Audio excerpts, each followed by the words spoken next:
नमूनिया पाकिस्तान में डेथ की तीसरी बड़ी वजह है, जो कि कुल अमवात का तकरीबन 8% बनती है, जो कि अच्छा खासा नंबर है। कौन से लोग इससे बहुत ज़्यादा मुतासर होते हैं? They are of extremes of ages, यानी बहुत छोटे और बहुत बूढ़े। ये वो लोग हैं जिनके अंदर कुव्वत मुदाफ़ियत बहुत कम होती है, जिसकी वजह से बीमारी इनके अंदर रास्ता बना लेती है और इनको डिफरेंट तरीकों से इफ़ेक्ट करती है। आज हम इसके बारे में बात करेंगे कि ये क्यों होता है, किस तरह इससे बचा जा सकता है और इसके लिए क्या इलाज अवेलेबल है। नंबर 1, निमोनिया लंग्स की इन्फेक्शन को कहते हैं। जैसे ही कोई जर्म या बग बॉडी के अंदर आता है, एंटर होता है, तो हमारी कुव्वत मुदाफ़ियत उसके साथ लड़ती है और उसको ख़त्म करती है। लेकिन अगर वो ना ख़त्म कर सके, हमारी इम्यूनिटी कम होने की वजह से या जरासीम की शिद्दत ज़्यादा हो जाने की वजह से, तो वो लंग्स के अंदर जाके बहुत सारे डैमेज करता है, जिसकी वजह से हमें मुख्तलिफ़ अलामात आती हैं, जिसके अंदर खाँसी होना, साँस फूलना, बलगम आना, बलगम के साथ खून आना और इसके अलावा ऑक्सीजन की कमी। ये मेजर अलामात हैं जिसकी वजह से हमें हॉस्पिटल के लिए प्रेज़ेंट करना पड़ता है। अगर तो आप बर वक़्त हॉस्पिटल पहुँचे, तो आपकी शिद्दत के हिसाब से उसके लिए इन्वेस्टिगेशंस की जाती हैं, जिसके अंदर सबसे कॉमन आपका ब्लड टेस्ट है, जिसके अंदर इन्फेक्शन का एलिमेंट पता चलता है। एक्स-रे टेस्ट है, जो आपको बताता है कि आपका कौन-सा एरिया और कितना एरिया इन्वॉल्व है। मैं एक छोटी-सी एग्ज़ाम्पल से आपको समझाना चाहूँगा। आप एक खरबूजे को देखते हैं, बज़ाहिर वो देखने में बिल्कुल नॉर्मल लगता है, लेकिन जब आप उसको दरमियान से काटते हैं, तो पता चलता है कि वो तो दरमियान से बिल्कुल खोखला हो गया है, बीज और पानी की तरह। इसी तरह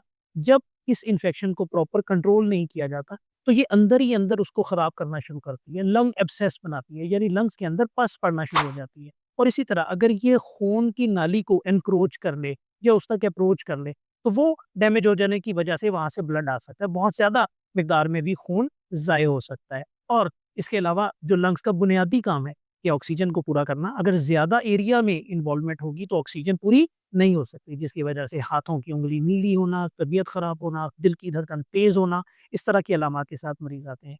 सो अगर अलामात ज़्यादा हों, तो इसको डिफरेंट सेवेरिटी स्कोर्स के हिसाब से डिसाइड किया जाता है कि इसको कमरे में मैनेज किया जाएगा, एचडीयू हाई डिपेंडेंसी यूनिट में, या इवन आईसीयू में भी एडमिट किया जा सकता है और कुछ लोगों को वेंटिलेटर्स तक की ज़रूरत पड़ सकती है।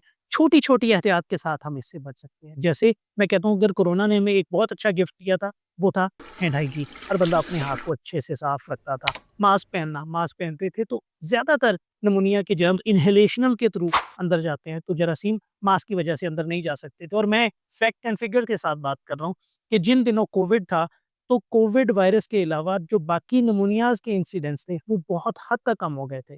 सो ये छोटी-छोटी एहतियाती तदाबीर, इसके अलावा वैक्सीन्स हैं, जैसे फ्लू की वैक्सीन अवेलेबल है, निमोनिया की वैक्सीन अवेलेबल है। ये लगवाने से आपका इंसिडेंस काफ़ी हद तक कम हो जाता है। और इलाज डिपेंड करता है सेवेरिटी के हिसाब से। थोड़ी अलामात होंगी तो टैबलेट फॉर्म में एंटीबायोटिक अवेलेबल है। ज़्यादा अलामात हों तो इंजेक्टेबल फॉर्म में भी इसके लिए मेडिसिन मुयस्सर है। निमोनिया एक प्रिवेंटेबल डिज़ीज़ है, इन्फेक्शियस ज़रूर है, लेकिन छोटे से इलाज के साथ इसको बेहतर किया जा सकता है। लेकिन दूसरी तरफ ये जान के लिए खतरनाक भी हो सकती है। सो अगर आपको इस तरह की अलामात हैं, तो डॉक्टर की तजवीज़ के मुताबिक प्लीज़, सेल्फ मेडिकेशन नहीं, डॉक्टर्स की तजवीज़ के मुताबिक दवा इस्तेमाल करें, ताकि जानों को बचाया जा सकते, क्योंकि हर साँस कीमती है।